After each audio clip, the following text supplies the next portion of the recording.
El timbre sonó con la urgencia de una ambulancia en mitad de la noche.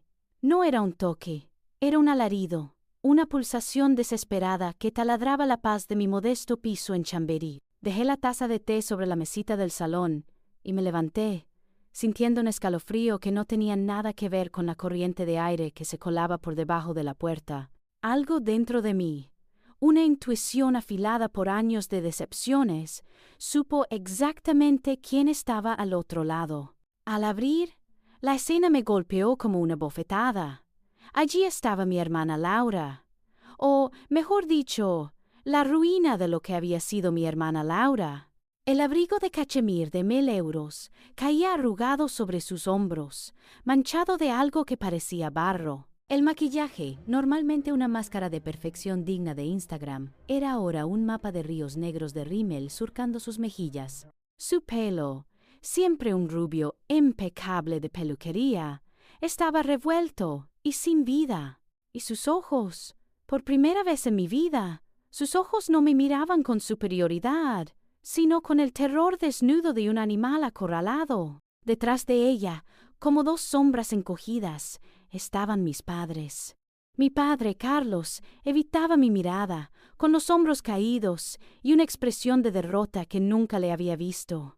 Mi madre, Isabel, tenía los ojos enrojecidos y se retorcía las manos, un gesto que solo reservaba para las peores crisis. Laura dio un paso tembloroso hacia adelante, y el olor a perfume caro mezclado con la humedad de la calle llenó mi pequeño recibidor. «Sofía, por favor». Su voz, normalmente tan cantarina y autoritaria, era ahora un sollozo ahogado. «Tienes que ayudarme». Me quedé quieta, enmarcada en la puerta de mi casa, de mi santuario. No dije nada. Dejé que el silencio se estirara, un lienzo en blanco donde ellos proyectaban toda su desesperación. «Alejandro me ha echado de casa», continuó, las palabras tropezando unas con otras. «Me ha congelado las tarjetas de crédito. El chalet ha cambiado las cerraduras. No tengo a dónde ir, Sofía. No tengo nada». Fue mi madre la que se atrevió a dar el siguiente paso, invadiendo mi espacio personal. Me cogió del brazo, sus dedos fríos clavándose en mi piel. «Hija, por el amor de Dios, es tu hermana. Necesita quedarse aquí. Solo serán unas semanas, hasta que todo se arregle». «Semanas». La palabra rebotó en mi cerebro. ¿Cuántas semanas, meses, años había necesitado yo una hermana, una madre, un padre? Los miré a los tres, un frente unido por el pánico. Y en ese instante sentí el peso aplastante de 30 años de humillaciones, de cumpleaños olvidados, de logros minimizados, de sentirme la pieza defectuosa en su puzzle de perfección. Todo ese dolor, que había enterrado bajo capas de trabajo y resignación, subió por mi garganta como una bilis amarga. Pero mi voz, cuando por fin salió, fue todo lo contrario. Fue fría, tranquila, tan afilada como un bisturí. «No».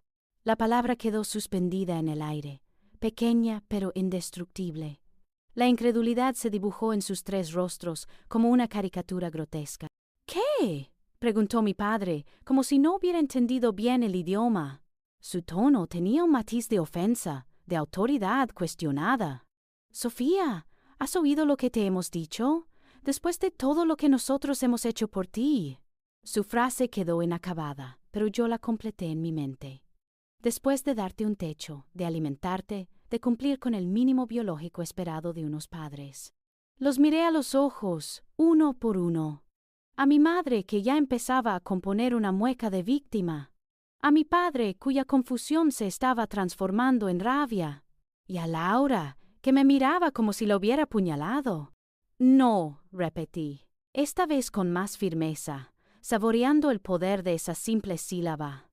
«Mi casa no es un plan B para cuando vuestra vida perfecta se desmorona». Sin esperar su respuesta, sin darles tiempo a lanzar el siguiente ataque de chantaje emocional, empecé a cerrar la puerta. Lo hice despacio, muy despacio, para que pudieran ver mi rostro hasta el último segundo.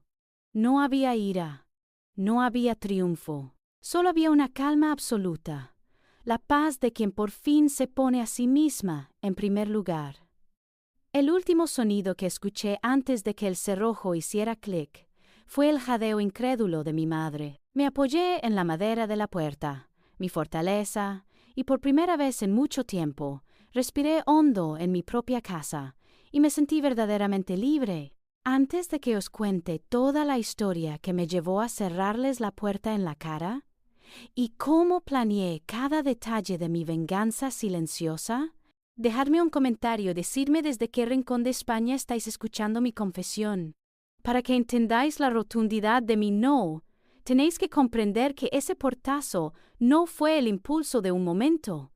Fue el eco de una vida entera vivida a la sombra de mi hermana. Mi mundo y el de Laura no es que fueran planetas distintos, es que pertenecían a galaxias separadas. Mi universo era predecible, ordenado y real. Me llamo Sofía y soy enfermera en la unidad de pediatría del Hospital La Paz. Mi vida transcurre entre turnos de 12 horas. El olor antiséptico, el llanto de un niño que tiene miedo y la infinita satisfacción de ver a un pequeño paciente sonreír porque el dolor ha remitido. En el caos controlado de un hospital, yo encuentro mi propósito. Hay reglas, hay protocolos, y el esfuerzo se traduce en resultados tangibles. Una vida que mejora, una familia que respira aliviada. Nadie allí me pregunta de quién soy hija o cuánto dinero tengo en el banco. Valgo por mis manos firmes, mi paciencia y mi capacidad para calmar a un bebé con cólicos a las 4 de la mañana. Al final de mi jornada no me espera un chofer, sino la línea 1 del metro de Madrid. Me bajo en mi parada, camino 3 calles y subo a mi pequeño piso de 60 metros cuadrados en Chamberí. Es un tercero sin ascensor, pero cada escalón me recuerda que lo he subido yo sola. Pagué la entrada con los ahorros de una década, y cada letra de la hipoteca la cubro con el sudor de mi frente. Este piso es mi santuario. Las paredes están pintadas de un azul sereno que elegí yo, los muebles son de segunda mano, pero cuentan una historia. Y desde mi diminuto balcón se ve un patio interior lleno de geranios y de vida de barrio. Mis placeres son igual de modestos. Perderme durante horas en el Parque del Retiro con un libro, sentir el sol en la cara mientras camino sin rumbo, o quedar los jueves para unas tapas y unas cañas con mis 2 mejores amigas en una tasca de toda la vida en la calle Ponzano. Hablamos de nuestros trabajos, de nuestros sueños, de nuestras frustraciones. Son relaciones forjadas en la autenticidad, no en el interés. Mi vida, para mi familia, era el epítome del conformismo. Para mí, era el resultado de la independencia. El universo de Laura, en cambio, era un espectáculo deslumbrante diseñado para el consumo público.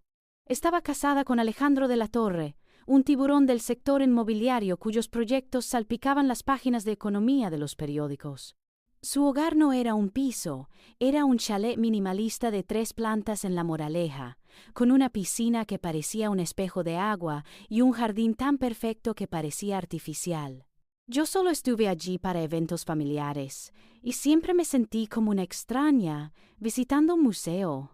La vida de Laura se desarrollaba en su perfil de Instagram. Era un carrusel interminable de felicidad prefabricada. Aquí una foto de sus pies, en la proa de un yate en aguas de Ibiza, con el copy Desconexión Mediterránea. Allá un primer plano de un plato deconstruido en Diverexo, con el pie de foto Experiencias para el paladar. Y, por supuesto, el desfile constante de adquisiciones, el nuevo bolso de Hermès, un capricho merecido, el reloj de Cartier, regalito de mi amor, el último modelo de Range Rover, mi nuevo bebé.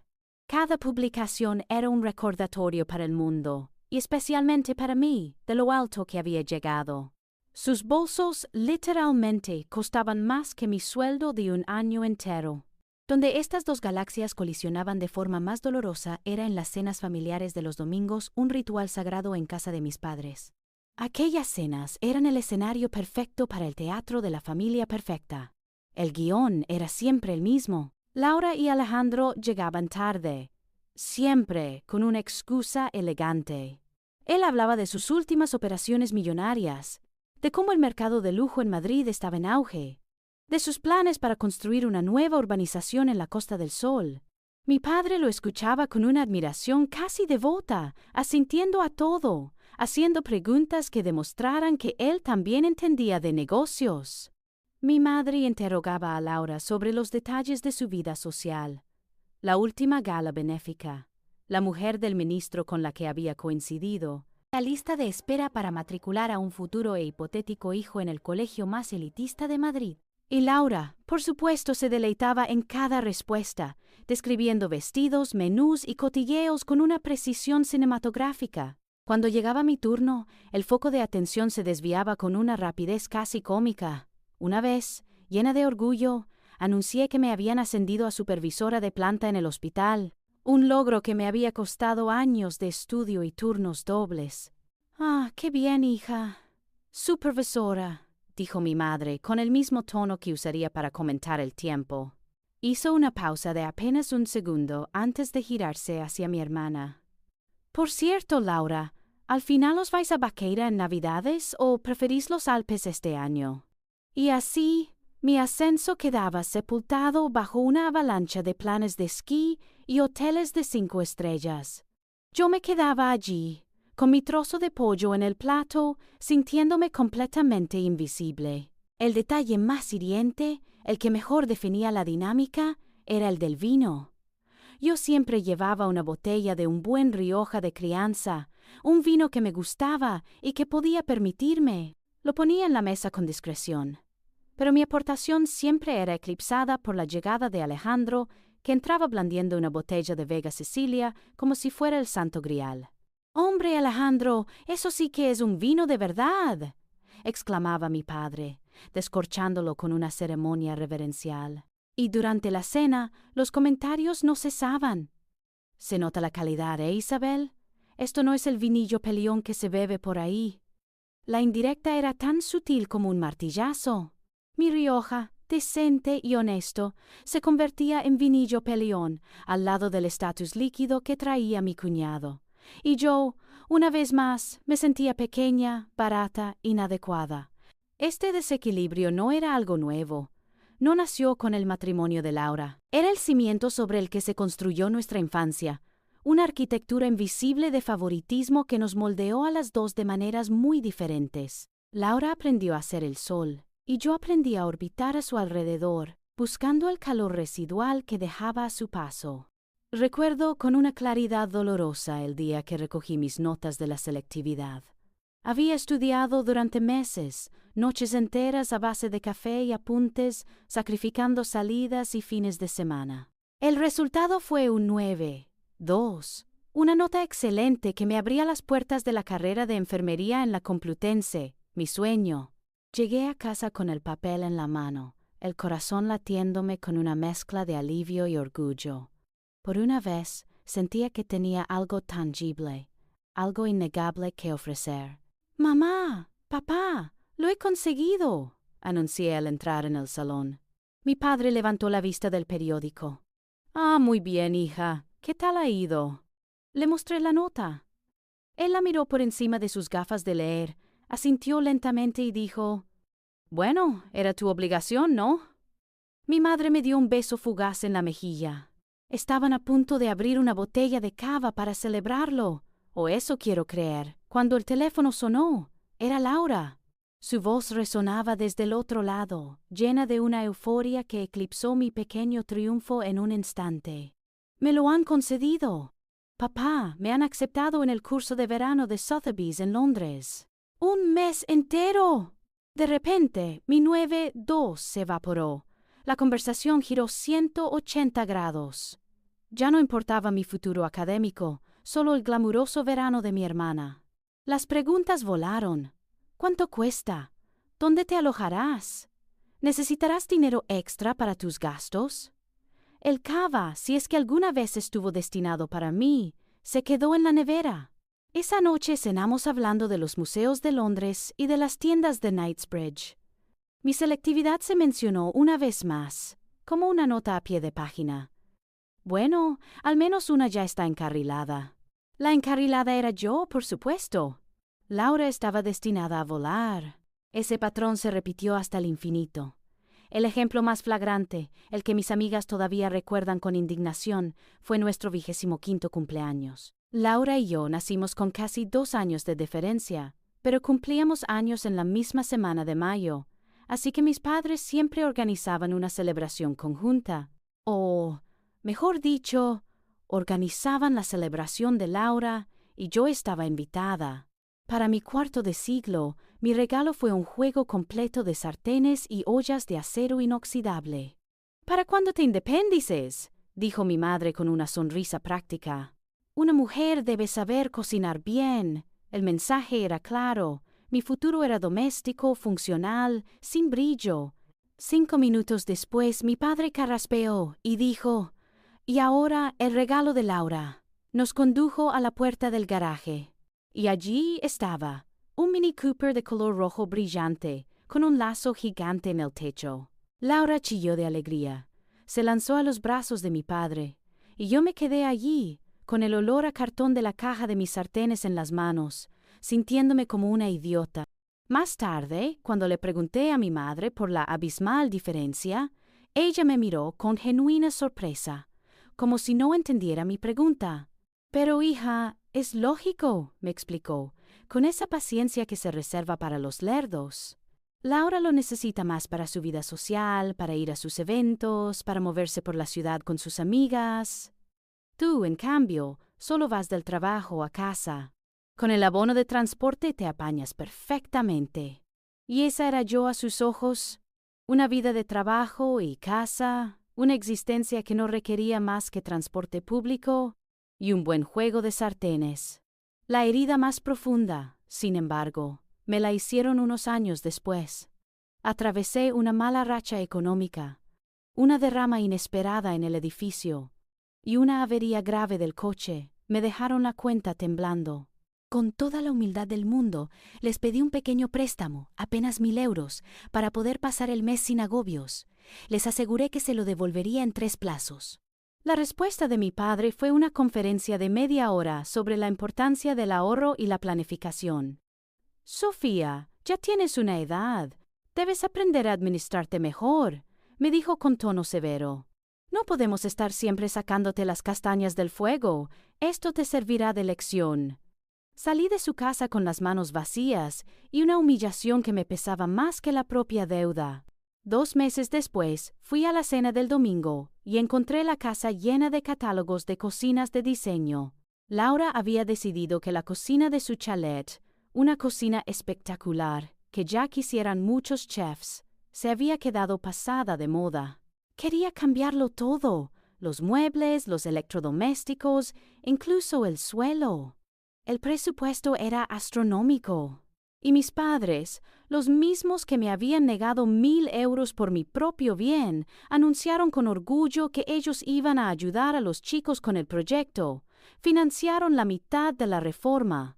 Porque la cocina anticuada de Laura era una emergencia, pero mi necesidad real era una lección que debía aprender. Y Laura nunca fue una espectadora inocente en este teatro. Era una participante activa, la directora de orquesta que se aseguraba de que la música siempre sonara a su favor. No solo aceptaba el trato preferencial, sino que lo fomentaba y lo justificaba. Cuando alguna vez me quejé en voz baja, ella respondía con una condescendencia que dolía más que los propios actos de mis padres.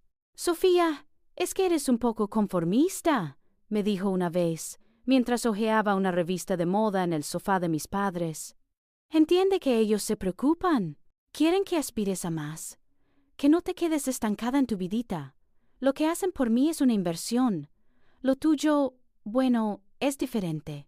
Sí, era diferente, porque en el diccionario de mi familia, invertir en Laura significaba pulir un diamante.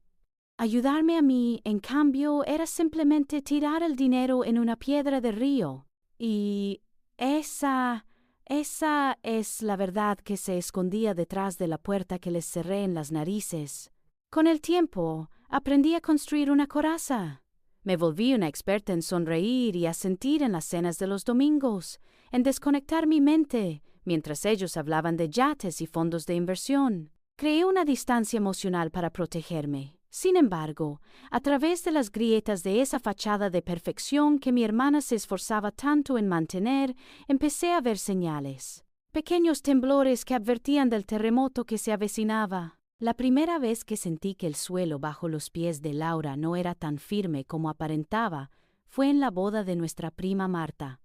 Fue un evento por todo lo alto en una finca a las afueras de Toledo. Laura, por supuesto, era el centro de todas las miradas después de la novia. Llevaba un vestido de alta costura que costaba más que la entrada de mi primer coche y se movía entre los invitados con la gracia de una reina. Alejandro estaba a su lado, sonriendo para las fotos, el perfecto marido trofeo. A mitad de la noche, durante el baile, vi a Laura escabullirse hacia los jardines, con el teléfono pegado a la oreja. Supe que no era una llamada cualquiera por la tensión de sus hombros y la forma en que caminaba, casi como si huyera. La curiosidad, o quizás un instinto protector que me negaba a admitir, me hizo seguirla a una distancia prudente. La encontré de espaldas a mí, bajo la luz de un farol, y su voz, aunque era un susurro, estaba cargada de veneno. «No me puedes hacer esto a mí, Alejandro, no esta noche», siseaba el teléfono. «Me importa una mierda si ella está allí. Soy tu mujer». Hubo una pausa, y su cuerpo se tensó aún más. «No te atrevas a colgarme, ¿me oyes? No te atrevas».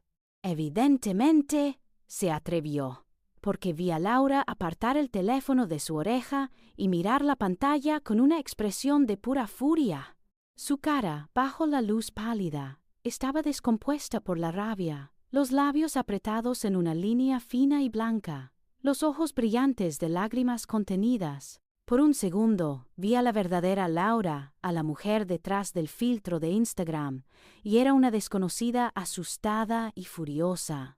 Pero entonces ocurrió la magia, o la tragedia, según se mire. Respiró hondo una sola vez.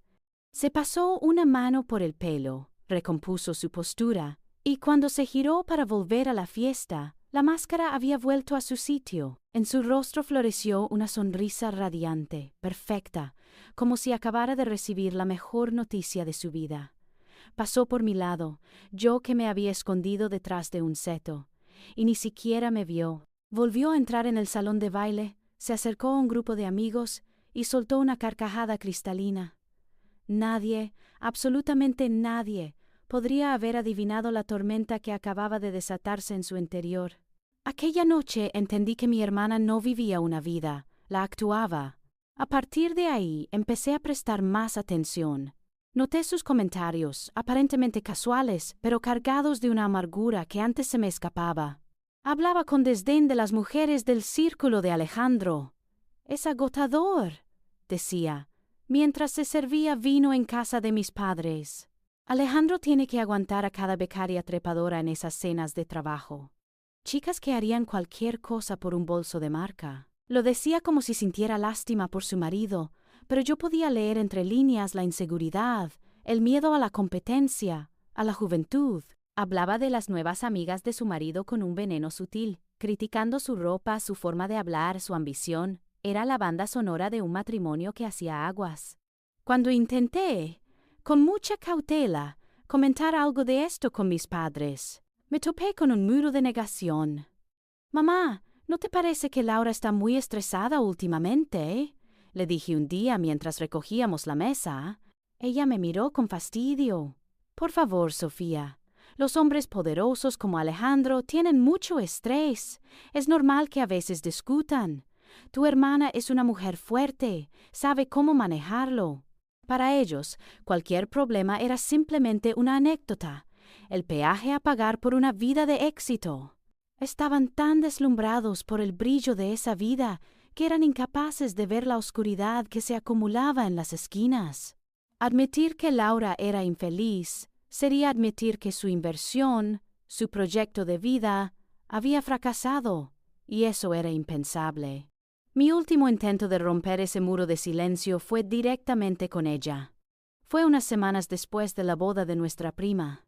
La llamé con la excusa de preguntarle una tontería, y después de unos minutos de charla insustancial, me armé de valor. Oye, Laura, el otro día en la boda te vi un poco agobiada. ¿Está todo bien? El silencio al otro lado de la línea fue tan frío que casi pude sentirlo físicamente. Cuando por fin respondió, su voz era cortante como el hielo. No te metas en mis cosas, Sofía. Solo me preocupo por ti, insistí tímidamente. Pues no te preocupes, espetó. Tú no entenderías mi vida. Sigue con tus turnos y tus pacientes, que es lo tuyo. Déjame a mí con lo mío. Y colgó. Esa fue la última vez que intenté tender un puente. Su mensaje fue inequívoco. Yo pertenecía a un mundo inferior, un mundo de problemas simples y vidas sencillas, y desde mi pequeñez era incapaz de comprender las complejas tribulaciones de la alta sociedad.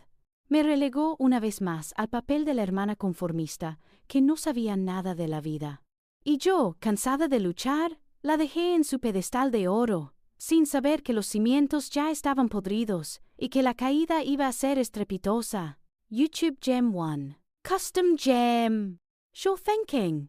Y mientras ellos seguían flotando en su burbuja de apariencias, ajenos a las grietas que la estaban resquebrajando, yo, la hermana conformista y sin ambición, seguía con mi propio plan. Un plan silencioso, metódico y paciente que llevaba tejiendo desde el día que cobré mi primer sueldo como enfermera.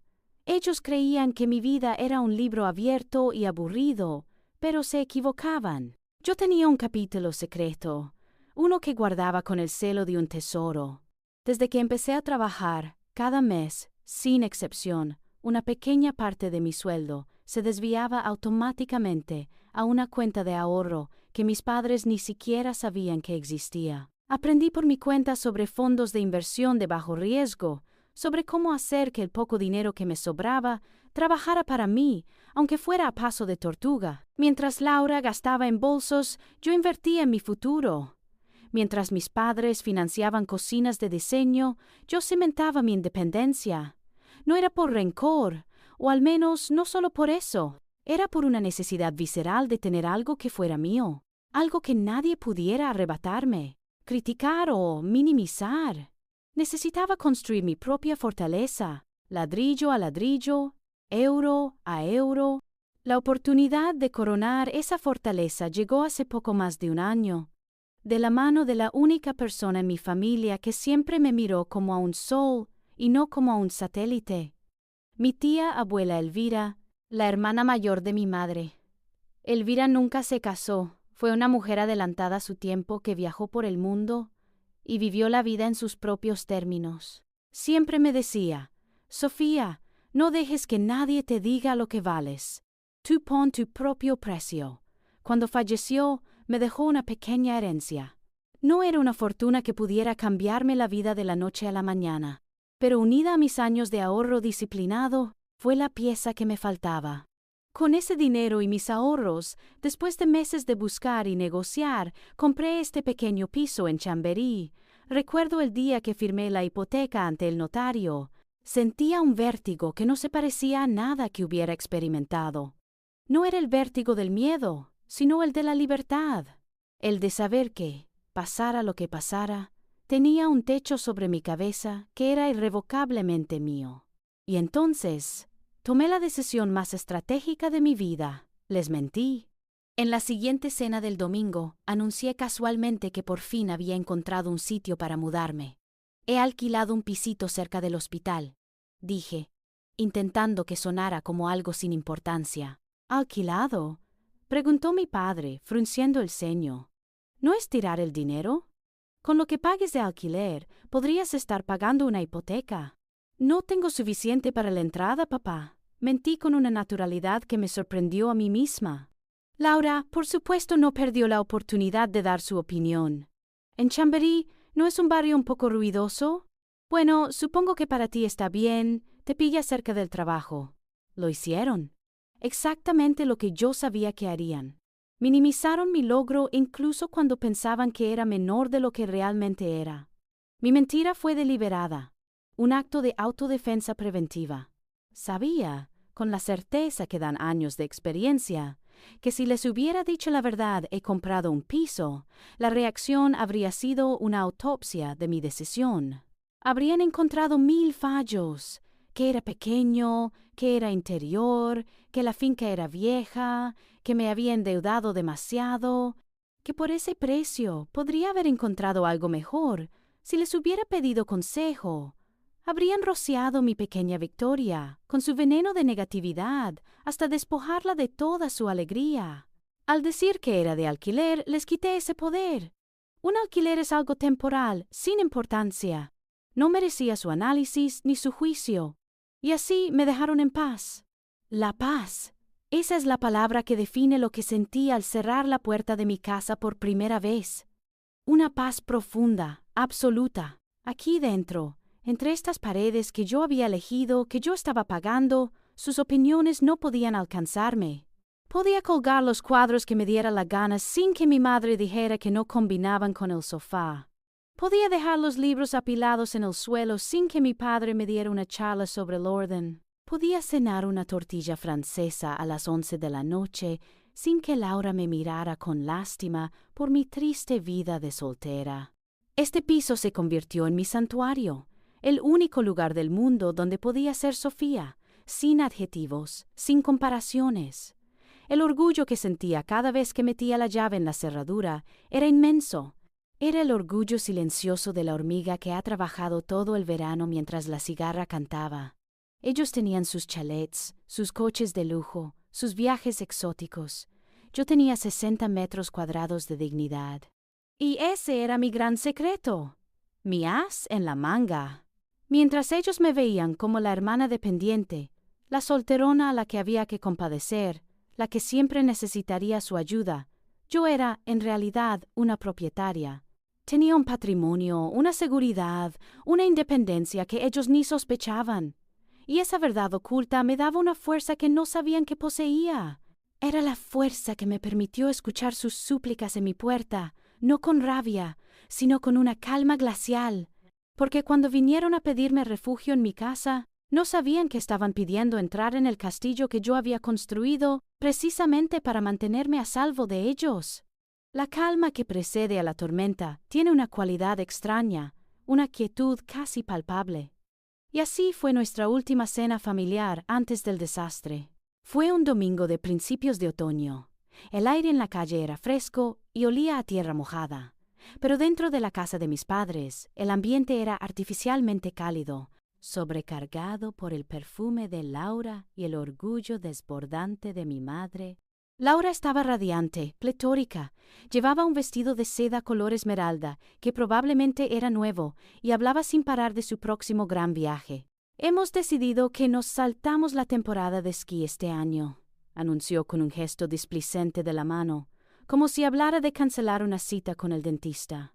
«Alejandro necesita desconectar de verdad, así que nos vamos un mes a las Maldivas.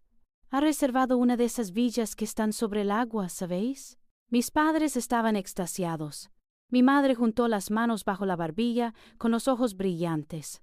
«¡Ay, qué maravilla, hija! ¡Las Maldivas! Siempre he soñado con ver esas playas». Mi padre, por su parte, adoptó su tono de experto en geografía de lujo. «Buena elección. El Índico en esa época del año es espectacular. ¿A qué resort vais exactamente?» El Four Seasons es excelente, aunque he oído que el St. Regis tiene un servicio de mayordomo inmejorable. La conversación, como de costumbre, se convirtió en un monólogo de Laura, salpicado por las preguntas entusiastas de mis padres. Hablaron de masajes balineses, de submarinismo en arrecifes de coral y de la posibilidad de alquilar un hidroavión privado. Yo me limité a comer mi filete, escuchando el zumbido de un mundo que me era tan ajeno como la superficie de Marte. En una de las raras pausas, mientras Laura buscaba fotos del resort en su móvil, mi madre se giró hacia mí. Su rostro cambió de la euforia a una expresión de suave y condescendiente preocupación. Era la cara que ponía cuando se acordaba de mi existencia. «¿Y tú, Sofía? ¿Qué tal? ¿Hay alguna novedad en tu vida?», preguntó. Y antes de que pudiera responder, añadió la pregunta de rigor, esa que me lanzaban como una limosna de interés. «¿Has conocido a alguien? ¿Algún novio o algo? Él o algo era lo que me mataba. Como si un novio fuera la única novedad posible en mi vida. Y si no, cualquier sucedáneo barato serviría. No, mamá, respondí con una sonrisa que no me llegó a los ojos. Estoy muy bien como estoy, feliz sola. Bueno, hija, no se puede estar sola para siempre, suspiró, como si mi felicidad fuera una enfermedad temporal que esperaba que se curara pronto. El tiempo pasa. Fue entonces cuando Laura intervino, con el aire de una reina repartiendo dádivas a los plebeyos. Hablando de novedades, dijo, dejando el móvil y cogiendo un bolso grande de lona que había dejado en una silla cercana. Lo abrió y sacó de él un bolso de tamaño mediano, de una marca de lujo reconocible al instante, aunque de una temporada pasada. Era de cuero negro, elegante, pero se notaba que había sido usado. Lo deslizó sobre la mesa hacia mí. «Den, hermanita, es para ti». Me quedé mirando el bolso. Era, sin duda, el objeto más caro que había estado sobre mi plato en esa mesa. «Para mí». «¿Por qué?», pregunté, genuinamente desconcertada. Ella me sonrió, una sonrisa que era una mezcla de generosidad y lástima. «Pues porque el otro día te vi salir del hospital, y de verdad ya es hora de que jubiles esa bolsa de tela tan sosa que llevas siempre. Una mujer necesita un buen bolso, te dará otro aspecto». La humillación fue tan precisa, tan quirúrgicamente administrada, que tardé unos segundos en procesarla. No era un regalo, era una crítica envuelta en cuero caro. Era su forma de decirme, «Eres sosa, vistes mal, necesitas mi ayuda para parecer alguien». Mis padres, por supuesto, aplaudieron el gesto. «¡Qué detallazo, Laura! Siempre tan pendiente de tu hermana», exclamó mi madre. «Eso es, que la gente vea que tienes clase», añadió mi padre, dirigiéndose a mí. No tuve más opción que coger el bolso. El cuero estaba frío al tacto. «Gracias, Laura. Es muy bonito», dije con una sonrisa forzada, sintiendo cómo se me agarrotaba la mandíbula. El resto de la cena pasó en una neblina. Yo sostenía el bolso en mi regazo, un recordatorio pesado y silencioso de mi lugar en esa familia. Era la beneficiaria de la caridad de mi hermana, la mujer con la bolsa sosa, la solterona a la que el tiempo se le pasaba.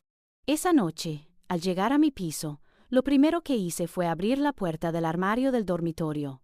Cogí el bolso de Laura, sin siquiera mirarlo, y lo lancé al fondo, detrás de unas cajas con ropa vieja. Aterrizó con un ruido sordo. Cerré la puerta como si estuviera sellando una tumba. Me quedé de pie en mitad de la habitación, en el silencio bendito de mi hogar, y entonces lo sentí. Una certeza fría y pesada que se instaló en mi estómago. Aquella cena, con su alegría forzada, con su generosidad insultante, con su felicidad a punto de caducar, no había sido una cena más. Había sido una despedida, la calma antes de la tormenta. Algo estaba a punto de romperse, de estallar de forma irrevocable.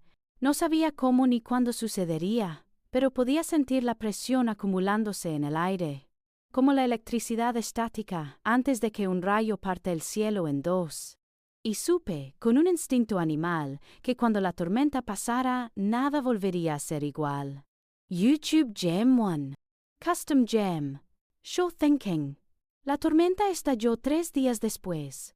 No con truenos ni relámpagos, sino con la vibración insistente de mi móvil en el bolsillo de mi uniforme de enfermera. Eran las 4 de la tarde de un martes cualquiera. Estaba en mitad de mi turno en La Paz, un turno caótico como casi todos. La planta de pediatría era un hervidero de llantos, monitores que pitaban y padres angustiados. Yo me movía en ese caos con una eficiencia tranquila. Era mi hábitat natural. Acababa de conseguir ponerle una vía a un niño de 5 años que tenía pánico a las agujas.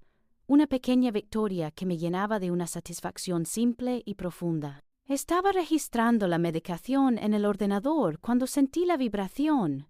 En la pantalla, el nombre «Mamá». Dudé un segundo. Teníamos una regla no escrita. No llamarme al trabajo a no ser que fuera una emergencia de vida o muerte. El corazón se me encogió. Pensé en mi padre, en su colesterol, en la última vez que se quejó de un dolor en el pecho. Me disculpé con una compañera y salí al pasillo, buscando un rincón tranquilo junto a una ventana que daba a los tejados de Madrid. «Mamá, ¿qué pasa?», pregunté, mi voz ya teñida por el tono de una profesional de la salud esperando malas noticias. La respuesta no fueron palabras, fue un sollozo, un lamento agudo, desgarrado, que me puso los pelos de punta. «Tienes que venir, Sofía. Ahora mismo. Ha pasado algo terrible». Mi cerebro de enfermera se activó al instante. «¿Estáis bien? Ha sido un accidente». «Es papá. Necesito llamar a una ambulancia». Empecé a caminar de un lado a otro, mi mente repasando los protocolos de emergencia. «No, no es un accidente», gritó ella, su voz rota por el pánico. «Ojalá fuera eso». Hizo una pausa para coger aire, un sonido sibilante y desesperado. «Y entonces», lo dijo, «¡es Laura, tu hermana!». Me detuve en seco. Mi pulso, que se había disparado, empezó a ralentizarse de forma extraña. «¿Qué le ha pasado a Laura? ¿Está bien?» «No, no está bien», aulló. Alejandro la ha dejado. La ha echado de casa como a un perro, Sofía. Como a un perro». Me quedé de pie, en mitad del pasillo del hospital, con el teléfono pegado a la oreja, mientras a mi alrededor la vida seguía su curso. Camillas que pasaban, médicos dando órdenes, el olor a desinfectante. Pero en mi cabeza todo se detuvo. Un silencio helado, profundo y absoluto se instaló en mi interior. No sentí pena, no sentí compasión, no sentí la punzada de lealtad familiar que se supone que debía sentir. Lo que sentí fue algo mucho más extraño y terrible. Sentí calma, una calma gélida, como la superficie de un lago congelado.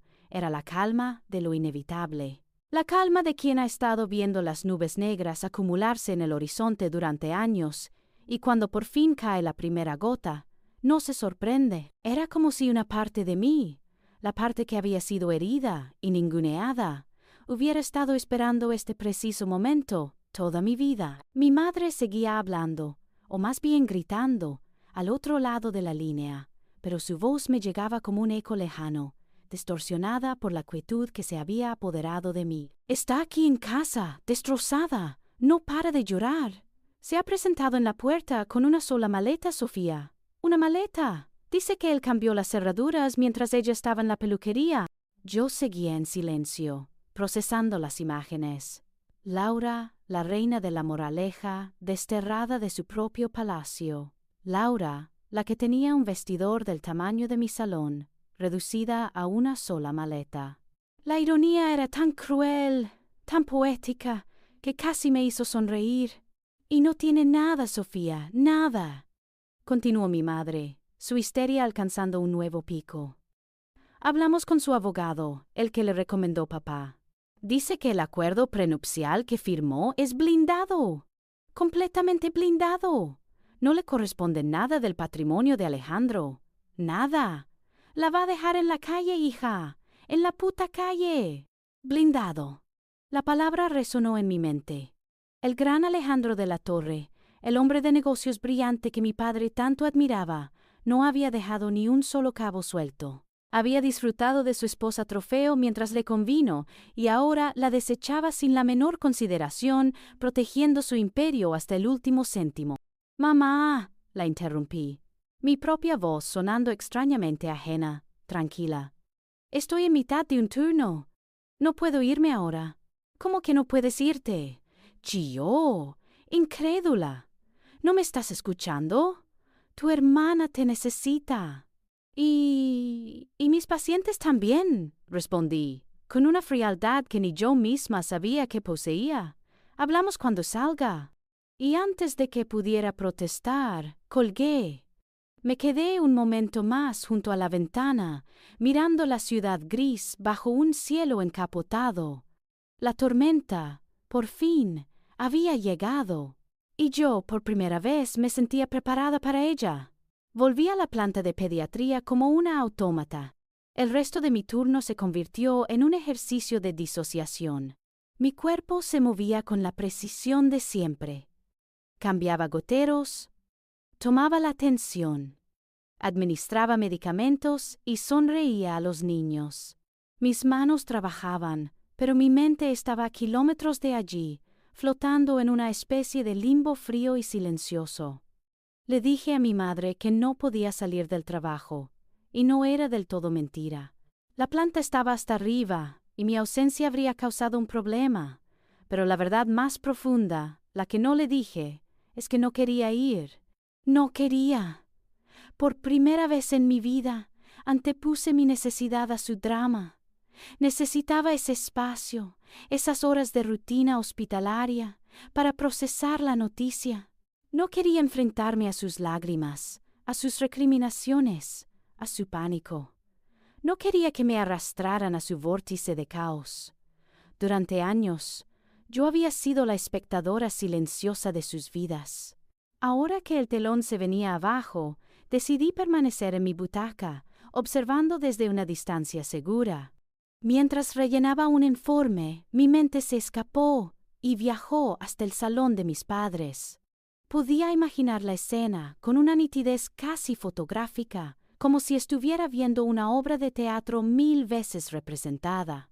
Laura estaría hundida en el sofá de terciopelo, ese sofá que siempre había criticado por ser demasiado clásico. Estaría hecha un ovillo, un despojo de diseñador llorando con hípidos lastimeros, su rostro hinchado y reconocible sin el filtro de la perfección. Ya no sería la reina del baile, sino la princesa destronada, perdida y sin reino. Mi padre, Carlos, estaría caminando de un lado a otro sobre la alfombra persa, un león enjaulado. Sus manos, metidas en los bolsillos o frotándose la nuca, delatarían su impotencia. Lo oiría murmurar entre dientes una letanía de furia y negación. ¡Desgraciado! Después de todo lo que le hemos dado. ¡Sin vergüenza! ¿Cómo se ha atrevido a humillar así a mi hija? ¿Nuestra hija? Su rabia no sería por el dolor de Laura, no del todo, sería por la herida a su propio orgullo, por la mancha en el apellido, por la vergüenza ante su círculo de amistades. Su estatus, tan íntimamente ligado al de Alejandro, se había derrumbado con una simple llamada, y mi madre, Isabel, sería el epicentro del pánico organizado. La vería con el teléfono inalámbrico pegado a la oreja, alternando entre consolar a Laura con frases vacías. Ya verás cómo todo se arregla, cariño. Los hombres son todos iguales. Y llamar a todo el que se le ocurría, a sus hermanas, para contarles la tragedia y recabar compasión. A alguna amiga abogada, buscando un resquicio legal imposible. A cualquiera que pudiera ofrecer una solución mágica para rebobinar el tiempo y volver a la mañana anterior, cuando todavía eran la envidia del barrio. Sería un torbellino de actividad inútil, un intento desesperado por tapar una vía de agua en un barco que ya se estaba hundiendo. Esa imagen, tan vívida y tan predecible, me acompañó el resto de la tarde, y con cada hora que pasaba, mi decisión de mantenerme al margen se solidificaba. No era mi crisis. Era la consecuencia directa de sus elecciones, de su sistema de valores, de su ceguera voluntaria. Mientras tanto, mi teléfono que había vuelto a guardar en el bolsillo no paraba de vibrar. No lo miraba, pero sentía cada notificación como un pequeño golpe, un recordatorio de la presión que se estaba acumulando al otro lado. Cuando por fin terminó mi turno y me senté en el vestuario para cambiarme, agotada física y mentalmente, me atreví a mirar la pantalla. Tenía 17 llamadas perdidas de mi madre y 5 de mi padre, y una cascada de mensajes de texto. Los leí uno por uno, como si estuviera estudiando los síntomas de una enfermedad. El primero: Sofía, por favor, coge el teléfono. Tu hermana te necesita. 5 minutos después: ¿es que no tienes corazón? Estamos destrozados. 10 minutos después: tu padre está muy nervioso. Me preocupa su tensión. ¿Quieres que le pase algo? El chantaje emocional de Manuel. Y el golpe de gracia, el que sabía que usarían.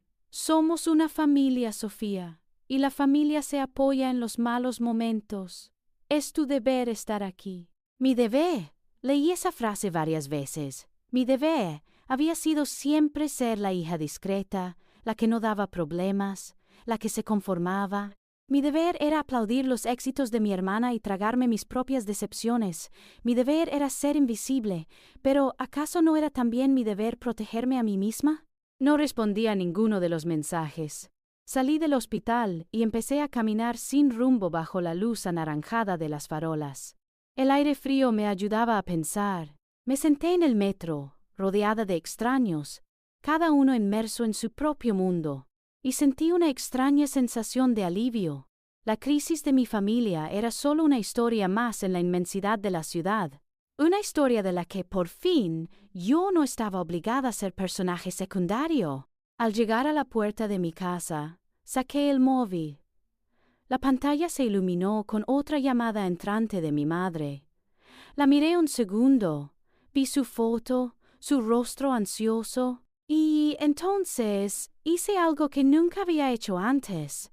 Mantuve pulsado el botón de apagado y vi cómo la pantalla se fundía a negro. El silencio que siguió fue el sonido más dulce que había escuchado en todo el día. Necesitaba pensar, necesitaba silencio, necesitaba armarme para la batalla que sabía que estaba por venir. Y esa batalla, por primera vez, la iba a librar en mis propios términos. Aquella noche no dormí. Mi piso, mi santuario, se convirtió en una sala de proyecciones, donde el único espectador era yo, y la película era un montaje caótico de mi propia vida. Con el teléfono apagado sobre la mesita de noche, el silencio era absoluto, tan denso que podía oír el zumbido de la nevera y los latidos de mi propio corazón. Y en ese silencio, los fantasmas del pasado vinieron a visitarme. No fue un desfile ordenado, sino una avalancha de imágenes, de frases sueltas, de sensaciones. Vi a la niña de 10 años con su vestido nuevo para la función de Navidad, esperando en vano entre bambalinas a que sus padres aparecieran. Se habían ido a una cena de empresa de última hora con gente importante.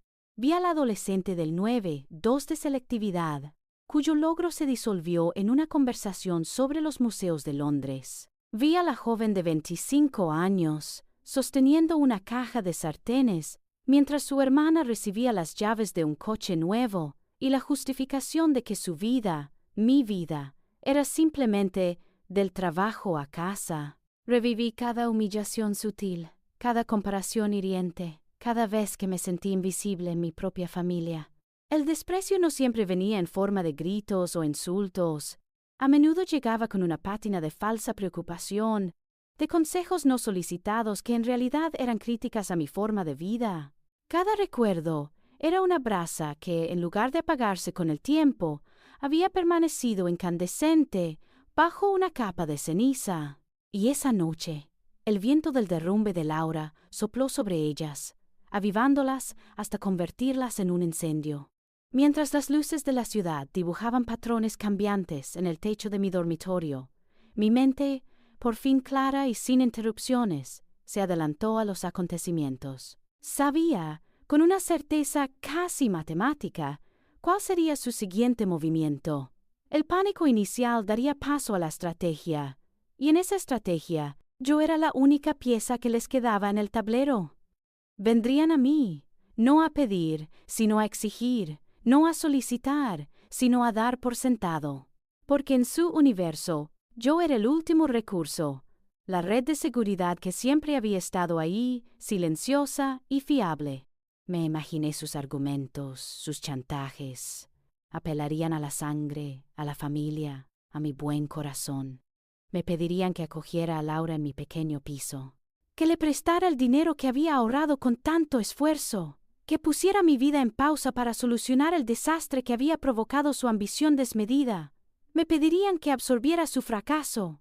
Y entonces, las palabras con las que me habían definido durante toda mi vida volvieron a mí, pero esta vez, en lugar de herirme, me dieron fuerza. Conformista. Sí, quizás lo era. Me había conformado con una vida real, con un trabajo honesto, con una felicidad tangible en lugar de una felicidad para la galería. Sin ambición. Tenían razón. Nunca ambicioné un chalet en La Moraleja, ni un bolso de 5.000 euros. Mi ambición era otra: la paz mental, la independencia, la dignidad.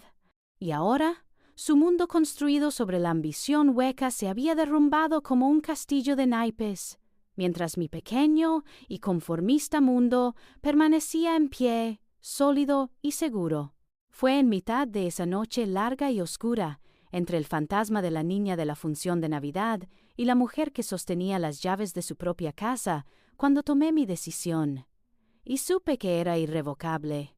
No era una decisión nacida de la venganza. No quería verlos sufrir por el placer de hacerlo. Era algo más puro, más profundo. Era una cuestión de justicia. Era justicia por esa niña a la que le dijeron que sus logros académicos eran una mera obligación. Era justicia por la joven a la que le negaron un pequeño préstamo mientras financiaban lujos innecesarios. Era, sobre todo, justicia por la Sofía de 10 años que lloró en silencio en su cuarto porque sus padres no fueron a verla actuar como estrella en la obra del colegio. ¿La razón? Coincidía con la inauguración de la primera promoción inmobiliaria de Alejandro, y había que estar ahí para apoyar a Laura. Siempre apoyar a Laura. Pues bien, esa niña merecía que alguien, por fin, la apoyara a ella. Y esa alguien iba a ser yo.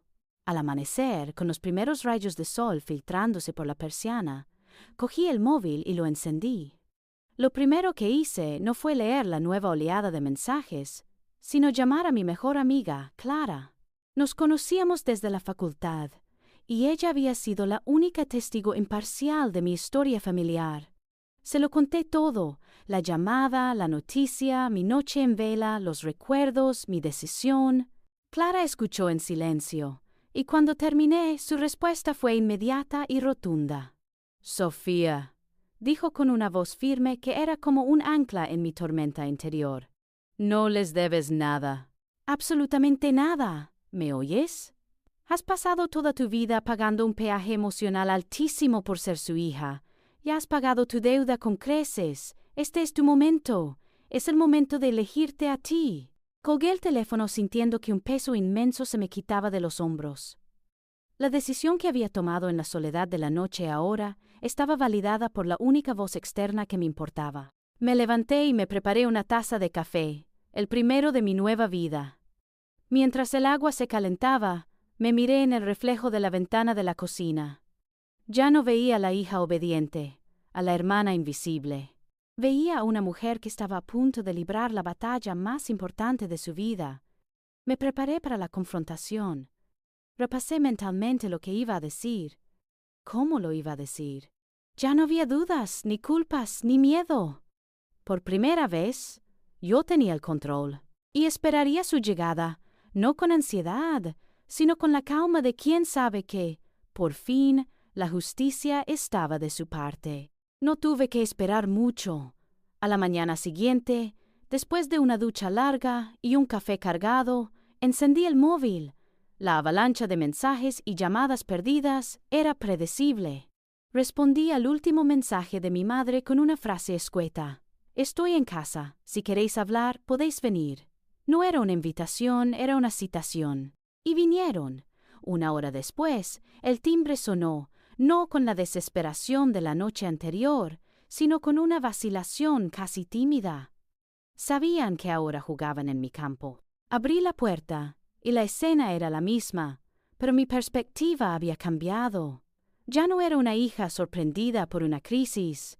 Era una mujer recibiendo a las consecuencias de una vida de malas decisiones. Ahí estaban. Míralos, pensé, mientras los dejaba pasar al interior de mi pequeño piso. Desesperados, el trío del desastre. Vienen a mi fortaleza de 60 metros cuadrados. Este espacio que seguramente han descrito a mis espaldas como pequeño, oscuro o poco práctico. como si fuera su única tabla de salvación. Observé cómo sus miradas recorrían mi salón. La mirada de Laura, hinchada y perdida, parecía no registrar nada, pero las de mis padres eran diferentes. Analizaban el espacio, calculaban, como si estuvieran evaluando la capacidad de mi casa para absorber su naufragio. «Sentaos, por favor», dije señalando el sofá. Mi voz sonaba calmada, casi como la de una terapeuta recibiendo a sus pacientes. Se sentaron los tres juntos, apretados, un bloque de miseria familiar. Laura, en el medio, flanqueada por sus creadores. Decidí no decir nada. Dejé que el silencio hiciera su trabajo, que la incomodidad creciera en el aire. Fue mi madre la primera en romperlo, como siempre. «Sofía, hija», comenzó, su voz temblorosa y suplicante.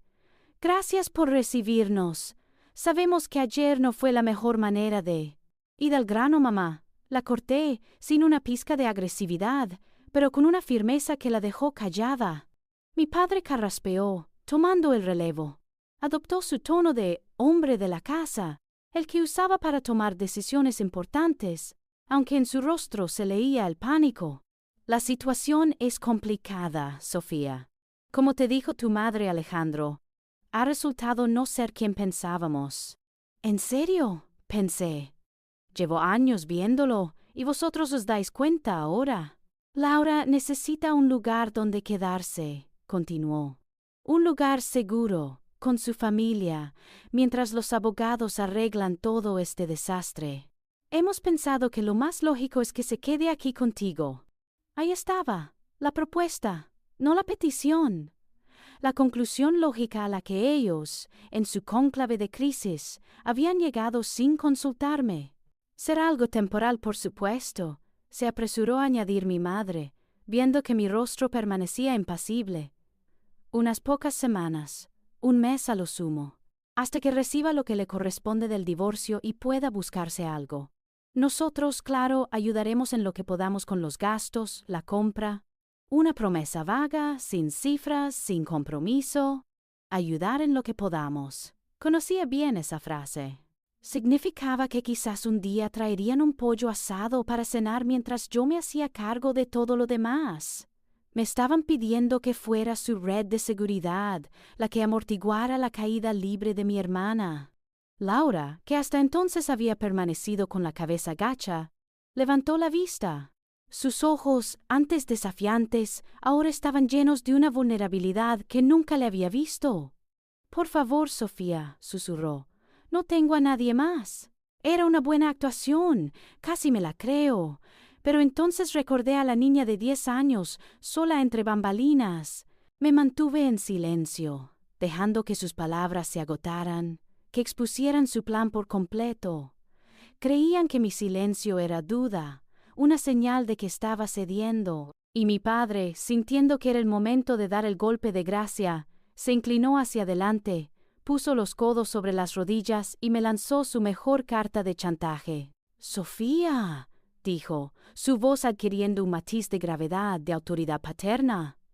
«Entendemos que esto es un trastorno para ti, pero es lo mínimo que puedes hacer». Hizo una pausa, mirándome fijamente, buscando el resorte de la culpa que también sabía tocar. «Nosotros te hemos dado un techo toda tu vida». Y ahí estaba, la frase definitiva, la que resumía su visión del mundo y de mi lugar en él, la que implicaba que yo vivía en un estado de deuda perpetua con ellos. Una deuda que, al parecer, ahora tocaba cobrar. Pero la frase no tuvo el efecto esperado, no en la Sofía de hoy. Al oír esas palabras, algo dentro de mí, en lugar de encogerse de culpa, hizo clic. Fue el sonido de la última cadena rompiéndose. Porque un techo no es un hogar. Porque la comida en la mesa no alimenta el alma. Y porque su generosidad siempre había tenido un precio altísimo, mi autoestima. Levanté la barbilla y los miré a los tres. La reina caída, el rey destronado y la reina madre en pánico. El asalto a mi fortaleza había terminado. Habían desplegado todas sus armas, habían presentado su plan y habían jugado su carta final. Y ahora, por fin, era mi turno de hablar. Dejé que la frase de mi padre, Nosotros te hemos dado un techo, toda tu vida flotara en el aire viciado de mi salón durante un largo segundo. Dejé que se asentara, que desplegara toda su carga de culpa y obligación. Ellos esperaban que esa frase me aplastara, que me hiciera bajar la cabeza y susurrar un «Tenéis razón, pasa, hermana». Esperaban a la Sofía de siempre. Pero la Sofía de siempre había muerto la noche anterior. Respiré hondo, una respiración lenta y profunda que pareció absorber toda la tensión de la habitación. Y entonces, con una voz clara, sin un solo temblor, pronuncié la palabra que cambiaría el curso de nuestra historia familiar para siempre. No. Si hubiera lanzado un jarrón contra la pared, el efecto habría sido menos devastador. La palabra, tan corta y tan simple, detonó en el centro de la habitación con la fuerza de una bomba de silencio. La primera reacción fue la confusión. Mi padre parpadeó, como si le hubiera entrado agua en los oídos. «¿Cómo dices?», preguntó, con el ceño fruncido, genuinamente perplejo. Mi madre me miraba con la boca ligeramente abierta. «¿No? ¿No nos has entendido, hija? Laura no tiene a dónde ir». Laura fue la que pareció comprender primero que no se trataba de un malentendido. Una chispa de incredulidad se encendió en sus ojos llorosos. «No», repetí, esta vez mirándolos a cada uno directamente. «He dicho que no. Laura no puede quedarse aquí». La confusión se transformó en indignación con la rapidez de un relámpago. Fue como si hubiera profanado el templo más sagrado. El rostro de mi madre se descompuso en una máscara de dolor y ofensa. Las lágrimas, que antes parecían de pena por Laura, ahora eran de pura rabia dirigida hacia mí. «¿Pero cómo puede ser tan cruel?», exclamó su voz subiendo de octava. «Por el amor de Dios, Sofía, es tu hermana, es tu sangre. No tienes ni una pizca de compasión en el cuerpo». Se llevó una mano al pecho, en una actuación dramática que habría merecido un Goya. «Criar cuervos para que te saquen los ojos. Eso es lo que hemos hecho». Mi padre se levantó del sofá de un salto, su impotencia convirtiéndose en furia. «Esto es inadmisible, Sofía. Inadmisible. Tu hermana está en la peor situación de su vida y tú le das la espalda». Pero la reacción más reveladora, la más honesta en su veneno, fue la de Laura. La vulnerabilidad desapareció de su rostro, como por arte de magia. La mujer destrozada se evaporó, y en su lugar apareció la Laura de siempre, la reina herida en su orgullo, la depredadora que se siente acorralada. Se enderezó en el sofá y me clavó una mirada cargada de un odio puro, gélido, que no le había visto en la vida. «Ya lo entiendo», siseó, su voz temblando de rabia. «Siempre has sido una envidiosa, toda tu vida, celosa de todo lo que yo tenía. Y ahora estás disfrutando de esto, ¿verdad? Te deleitas en mi desgracia. Por fin la perfecta Laura ha caído, y tú estás saboreando tu pequeña y patética venganza». Sus palabras, diseñadas para herirme, para arrastrarme a su nivel de caos y miseria, rebotaron contra la calma que había construido a mi alrededor. La miré, no con ira, sino con una especie de tristeza distante. Era incapaz de ver más allá de su propio ego, incapaz de comprender que su caída no era el centro de mi universo. «No estoy disfrutando, Laura», le respondí, y mi voz, tranquila y serena, sonó increíblemente alta en medio de sus gritos y sollozos. La calma los desarmó. Esperaban un combate de gritos, un melodrama familiar. No estaban preparados para la serenidad. Me levanté del sillón, no para echarlos, sino para hablarles desde una posición de igualdad, por primera vez. «No siento ninguna alegría al verte así», continué, mi mirada fija en la suya. «No es venganza, y para tu información nunca he envidiado tu vida. He envidiado tener unos padres que me miraran con la mitad del orgullo con que te miraban a ti, eso sí. Pero tu vida de lujos y apariencias... No, gracias, quédatela». Hice una pausa, asegurándome de que cada palabra aterrizara. «Lo que estoy haciendo», dije, y mi voz se cargó con el peso de 30 años de silencio, «es establecer un límite Un límite que debería haber puesto hace 20 años. El límite entre vuestros problemas y mi vida. El límite entre vuestras expectativas y mi paz mental. Se quedaron mirándome, boquiabiertos. Había cambiado el guión. Les había quitado el poder de definirme, de culparme, de manipularme. Y en su silencio atónito, supe que la batalla no había hecho más que empezar, pero que el primer y más importante asalto, el de mi propia liberación, ya lo había ganado. El aire en la habitación se volvió denso, pesado con las palabras que acababa de pronunciar. Vi sus rostros cambiar, sus mentes intentando procesar a esta nueva Sofía, que no encajaba en ninguno de sus moldes. Creyeron que era el final de mi argumento, pero solo era el principio. Avancé un paso hacia el centro de mi propio salón, reclamando el espacio, y comencé mi manifiesto, mi monólogo final. El discurso que llevaba 30 años ensayando en el silencio de mi corazón. Me giré primero hacia mi padre, que seguía de pie, con el rostro enrojecido por una furia que ya no sabía cómo canalizar. ¿Un techo, papá?, pregunté. Mi voz tranquila, pero cortante como el cristal. ¿Te refieres al techo de la casa donde mis logros eran notas a pie de página y mis fracasos, temas de debate en la cena? ¿Hablamos del techo bajo el cual siempre me sentí invisible? Lo miré a los ojos sin pestañear y le asesté el primer golpe, afilado y preciso. ¿Sabes dónde estaba la familia hace 3 años cuando os pedí ayuda para la entrada de este piso? Te recuerdo tu respuesta. Me dijiste que era un gasto innecesario, que alquilar era más sensato para alguien con mis circunstancias. Pues bien, mientras yo contaba cada céntimo y renunciaba a mis vacaciones para poder independizarme, vosotros estabais pagando la suite presidencial de la luna de miel de Laura en Bali. Así que no, papá, no me hables de techos. El único techo que me habéis proporcionado consistentemente ha sido el de vuestra indiferencia. Mi padre retrocedió un paso, como si mis palabras le hubieran golpeado físicamente. No tuvo respuesta. Entonces, me volví hacia mi madre, que había pasado de la indignación a los sollozos de víctima profesional.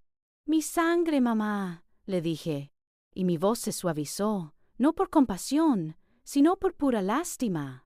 Hablemos de esa sangre que dices que nos une. Esa sangre no pareció importarte mucho el día de mi graduación de la universidad, ¿te acuerdas? Organicé una pequeña cena para celebrarlo, era importante para mí. Y la cancelaste en el último minuto. La razón, a Alejandro le había surgido una invitación a una cata de vinos privada en una bodega de la Ribera del Duero, y por supuesto teníais que ir. Tu hija, la primera universitaria de la familia, no era tan importante como codearse con los amigos ricos de tu yerno.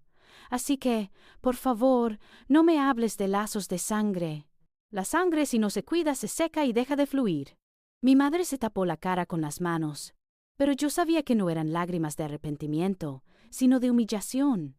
Finalmente mis ojos se posaron en Laura. Ella me seguía mirando con ese odio incandescente, la única emoción real que le quedaba.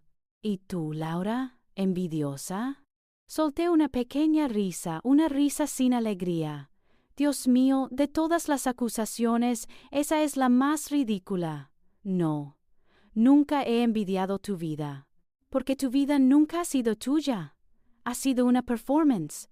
Has vivido del dinero de Alejandro, bajo las reglas de Alejandro, para la aprobación de los demás.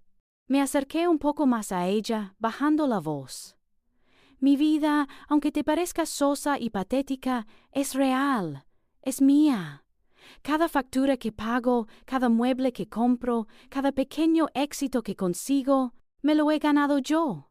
Lo he construido yo, sin la ayuda de nadie. Hice una pausa y la miré con toda la fuerza de mi recién descubierta libertad, especialmente sin la vuestra. El silencio que siguió fue total. Había agotado todas sus armas, había desmontado cada una de sus mentiras, cada uno de sus chantajes, y ahora solo quedaba el veredicto final. Así que no, dije, mi voz resonando en la quietud de la habitación. No podéis quedaros aquí.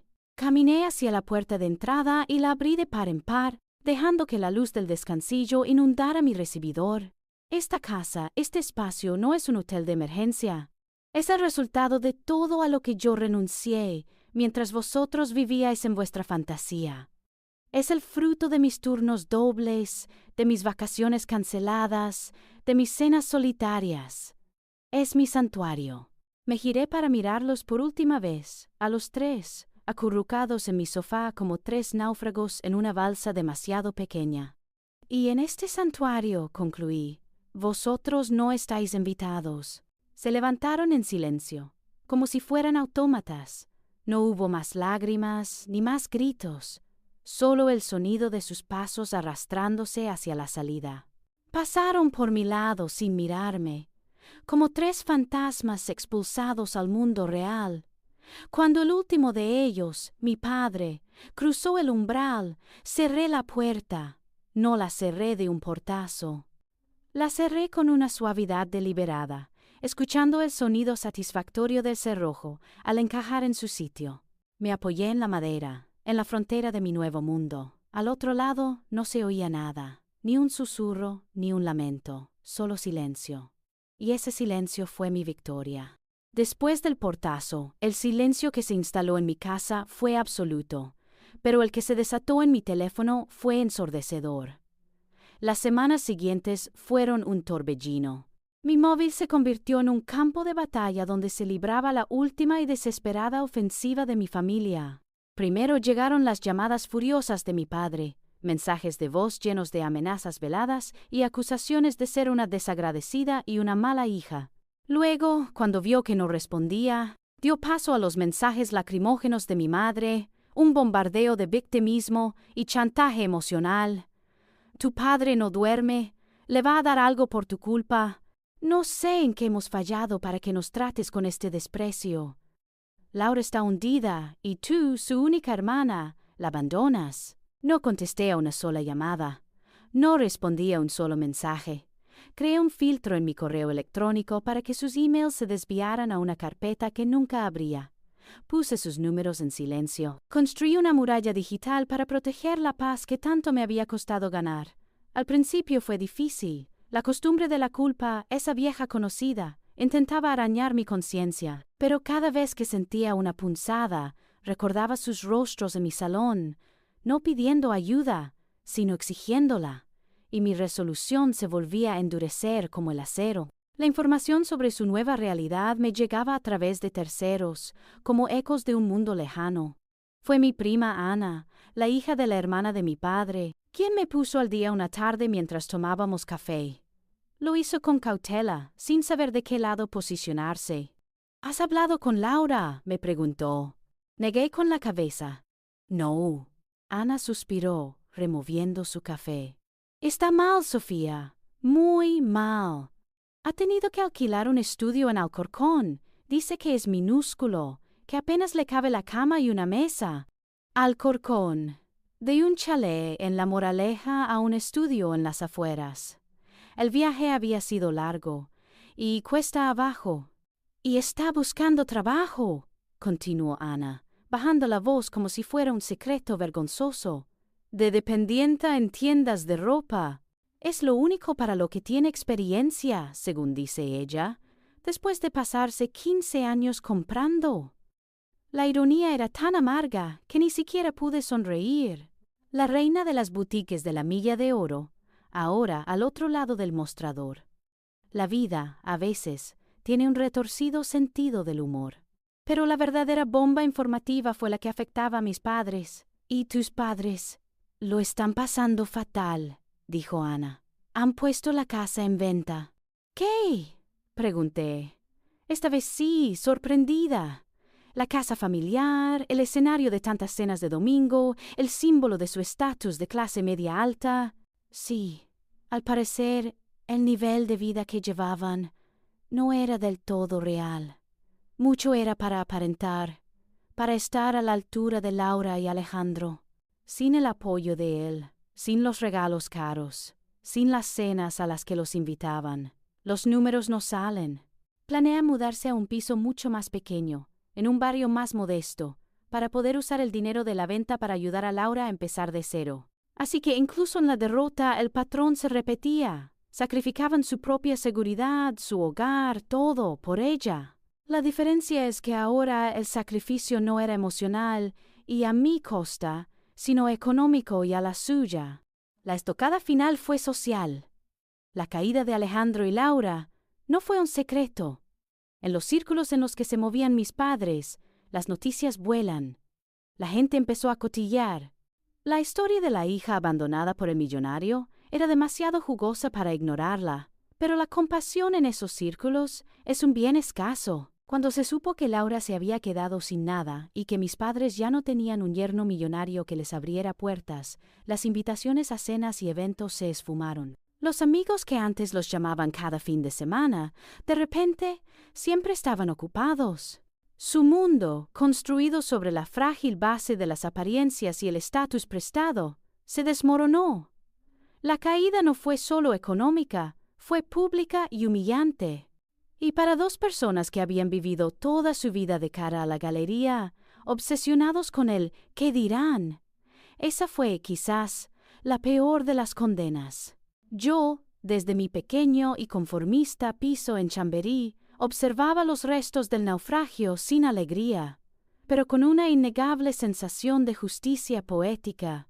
Habían apostado todo a un solo número, a una sola hija, y la ruleta, finalmente, había dejado de girar. Mientras su mundo se encogía, el mío, por el contrario, comenzó a expandirse de una forma que nunca creí posible. Fue como si, al cerrarles la puerta, hubiera abierto una ventana en mi propia vida, por la que entraron a raudales el aire fresco y la luz del sol. La energía que durante décadas había malgastado intentando descifrar sus estados de ánimo, buscando su aprobación, anticipando sus críticas y curando mis propias heridas, de repente quedó liberada. Y toda esa energía, por primera vez, la invertí en la única persona que de verdad lo merecía, yo. Mi primera decisión fue en el trabajo. Durante años había visto pasar oportunidades de ascenso, convenciéndome a mí misma de que no estaba preparada, o de que el aumento de responsabilidad no merecía la pena.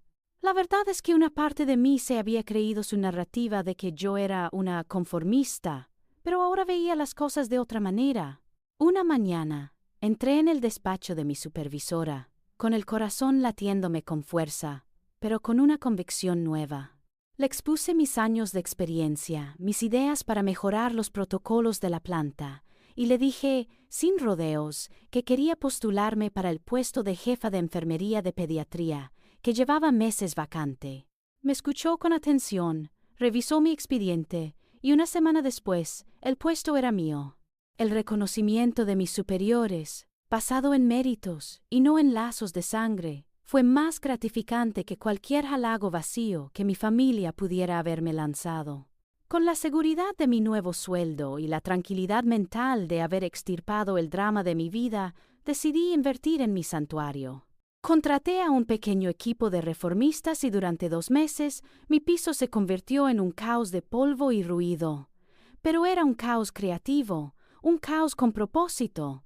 Tiré el tabique que separaba la cocina del salón, creando un espacio abierto y luminoso que se llenaba de luz por las mañanas. Diseñé una estantería a medida que cubría toda una pared, un templo para mis libros. Y pinté la pared del dormitorio de un verde bosque intenso y profundo, un color que mi madre habría calificado de deprimente, pero que a mí me transmitía una calma increíble. Transformé mi pequeño piso en un reflejo exacto de quién era yo. Cada azulejo, cada interruptor, cada cojín, era una elección mía, una declaración de intenciones. Fue precisamente en mitad de ese caos de la reforma donde apareció otra pieza de mi nueva vida. Un sábado por la mañana fui a una ferretería del barrio a por un tipo específico de barniz. Estaba discutiendo con el dependiente sobre acabados mate o satinados cuando un hombre a mi lado intervino con una sonrisa amable. Si me permite el consejo, para ese tipo de madera, el satinado le dará más profundidad, sin ser demasiado brillante. Se llamaba Marcos, era arquitecto, y según me confesó después, Llevaba 5 minutos escuchando mi apasionada defensa del acabado mate, y le había parecido fascinante. Empezamos a hablar, primero de maderas y barnices, luego de reformas y arquitectura, y finalmente de la vida. A diferencia de otros hombres con los que había salido, a Marcos no le intimidaba mi independencia. Al contrario, la admiraba. Le conté fragmentos de mi historia, no con victimismo, sino como parte del camino que me había llevado a ser quien era. Y él escuchó, sin juzgar, sin dar consejos no solicitados. Valoraba mi historia, mis cicatrices, mi fuerza. Con él no tenía que actuar ni fingir. Podía ser simplemente Sofía. Un par de meses después de mi declaración de independencia, recibí un mensaje de mi madre. Era corto y sin sus habituales adornos dramáticos. ¿Podemos tomar un café, Sofía? Tu padre y yo necesitamos hablar contigo. Dudé durante un día entero. Consulté con Clara, con Marcos y conmigo misma. Finalmente acepté, pero puse yo las condiciones, en una cafetería neutral, a mitad de camino, y solo 1 hora. Fue un encuentro incómodo, cargado de silencios y frases sin terminar. No hubo una disculpa directa, no esperaba que la hubiera. Pedir perdón no formaba parte del repertorio emocional de mis padres. Pero algo fundamental había cambiado. Su arrogancia había desaparecido. Estaban disminuidos. Hablaban en voz baja, me miraban a los ojos, me escuchaban cuando yo hablaba. Me contaron, con eufemismos, sus dificultades, la venta de la casa, la búsqueda de un piso más asequible, la tensión constante de tener que sostener económicamente a una Laura amargada y perdida. No supimos ver las cosas, Sofía, dijo mi padre removiendo un azúcar que no se disolvía en su café. Estábamos ciegos. Queríamos lo mejor para tu hermana, añadió mi madre. Y no nos dimos cuenta del precio que estabais pagando todos. Era lo más cercano a una confesión que iba a obtener, y por el momento era suficiente. No les ofrecí soluciones, ni dinero, ni falsas esperanzas. Les ofrecí simplemente mi escucha educada. Cuando la hora se cumplió, me levanté. Tengo que irme, dije con amabilidad, pero con firmeza. ¿Nos volveremos a ver?, preguntó mi madre, con una ansiedad en la voz que me resultó extraña. Ya veremos, respondí. Paso a paso. Salí de la cafetería y respiré hondo. No había habido una gran reconciliación, ni un abrazo de película, pero había sido un comienzo, un nuevo tipo de relación, una en la que yo por fin ponía las condiciones, y esa, para mí, era la reforma más importante de todas. Ha pasado 1 año desde aquel día en que cerré la puerta y abrí mi vida. Las cosas han encontrado un nuevo equilibrio, una nueva normalidad. Mi relación con mis padres es cordial, pero distante. Nos vemos de vez en cuando, en terreno neutral, y nuestras conversaciones son superficiales, cuidadosas. El abismo que nos separó es demasiado grande para cruzarlo por completo, pero hemos aprendido a convivir con él. Laura, por lo que sé, sigue luchando por encontrar su sitio en un mundo que ya no está hecho a su medida.